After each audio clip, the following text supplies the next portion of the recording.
Welcome to Chennai city garden. So இன்றைக்கி ஒரு short வீடியோங்க. இந்த வெண்டைக்காய் உங்கள்கிட்ட காமிக்கணுன்னு தான் இந்த வீடியோ நான் பதிவு பண்ணுறேன். இது வந்து பல நிற வெண்டை அப்படின்னு சொல்லலாம். 2 கலரில் இருக்குங்க. சிகப்பு கலரும் லேசான பச்சை கலரும். அதோட தண்டை பார்த்திங்கனாலே தெரியும் எவ்வளோ சிகப்பாக இருக்குது அப்படின்னு. அதோட இலைகளிலுமே நடுவில் வரக்கூடிய வெயின்ஸ் ஆனது, அந்த கோடுகளானது சிகப்பு கலரில் இருக்கும். நிறையாவே வெண்டைக்காய் காய்ச்சிக்கிட்டு இருக்குங்க. ஸோ இந்த வெண்டைக்காயிலையும் நான் விதைகள் சேகரித்து வச்சுருக்கேன். இந்த சீசன்லேயே பார்த்தீங்கன்னா திரும்பவும் விதைக்கலான் இருக்கேன். வெண்டைக்காயை பொறுத்த வரைக்கும் ரொம்பவே சத்தானதுங்க. நிறைய நார் சத்தும் அதிகமான அளவில் மினரல்ஸும் உள்ளது இந்த வெண்டைக்காயானது. ஸோ இதை ரெகுலராக நம்ம பயன்படுத்துகிறதுக்கு இந்த மாதிரி நிறைய செடிகள் நீங்கள் வளர்த்திங்கன்னா உங்களுக்கு யூஸ்ஃபுல்லாக இருக்கும்.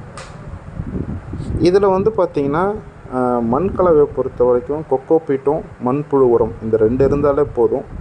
மண் வந்து பார்த்திங்கன்னா கொஞ்சம் கம்மியாகவே சேர்த்துக்கோங்க. ஏன்னா சத்துக்கள் நிறையா இருந்தால் தான் நிறைய கிளைகளும் பச்சை பசேர்னு காய்களும் உங்களுக்கு நிறைய கிடச்சிட்டே இருக்குங்க. மண் அதிகமாக சேர்த்துறாதீங்க, ஓரளவு கம்மியாகவே சேர்த்துக்கோங்க. பூச்சி தொல்லை இருந்தால் நீங்கள் வேப்பம் புண்ணாக்கு கரைசலை இலைகளுக்கு பின்னாடி தெளிக்கலாங்க. இதை பண்ணிங்கனாலே உங்களுக்கு வெண்டைக்காய் செடிகள் நல்லா வளருங்க. தேங்க்யூ.